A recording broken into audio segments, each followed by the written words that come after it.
Saludos a todos, muy buenas y bienvenidos a Madridismo al Día. Este es un vídeo con la idea de enviar un mensaje positivo y de buen rollo a lo que estamos viendo esta temporada con respecto al Barça, que al final es nuestro máximo rival.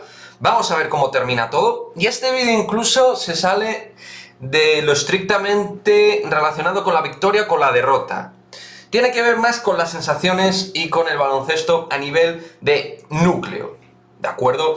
Con un punto de comparativa directa entre el Barça y el Madrid, y donde pienso que dentro de las mejoras que hay que hacer del equipo, la realidad es que en caso de que estemos por detrás del Barça, yo creo que estamos por detrás en cuanto a talento global e individual, pero una diferencia que no es ni mucho menos excesiva ni grande. Es decir, que creo que con la idea de los jugadores que pueden llegar, es decir, estamos hablando de Williams-Goss, Hurtel, Yabusel, Nikola Kalinic, es decir, con este perfil, no exactamente a lo mejor estos nombres, vamos a ver qué es lo que pasa, aunque creo que las líneas de trabajo y de modificaciones de plantilla de cara al medio y largo plazo tienen que ver con jugadores de este perfil, no con grandes estrellas, sino con muy buenos jugadores. Con esto encima de la mesa, lo que propongo es que nos pongamos a pensar, incluido yo, que realmente el único título que hemos ganado en esta temporada, de momento, vamos a ver, insisto, qué es lo que pasa con la Liga, aunque parece muy difícil, pero el único título ha sido la Supercopa, donde el Real Madrid, con todos sus elementos como tal, ganó al Barça.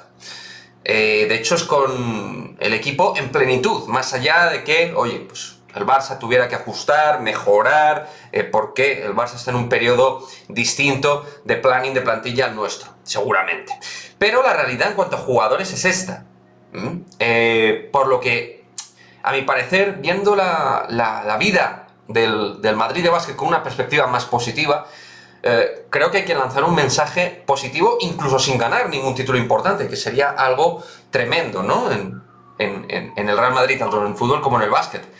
Pero a poco que estas piezas nuevas funcionen y se mantenga la estructura de lo que tenemos actualmente, el Madrid está para competir contra cualquiera. En una temporada llena de lesiones y de complicaciones y de errores seguramente en la planificación, el Real Madrid tiene mucha calidad, mucho a lo que agarrarse y buenas cosas que añadir por todo lo que se está comentando, para estar en primer cajón del panorama del básquet continental.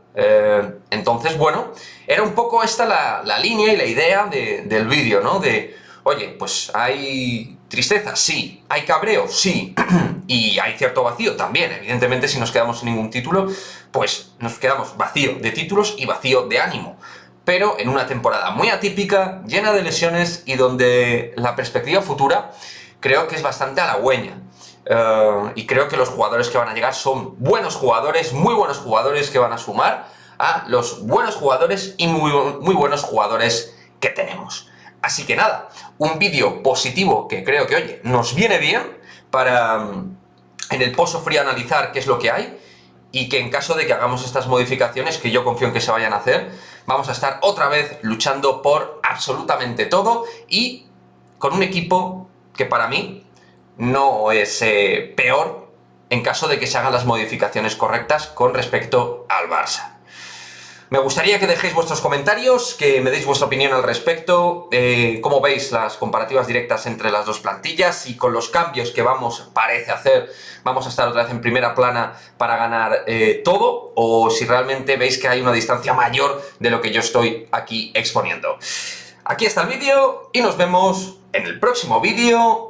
Adiós.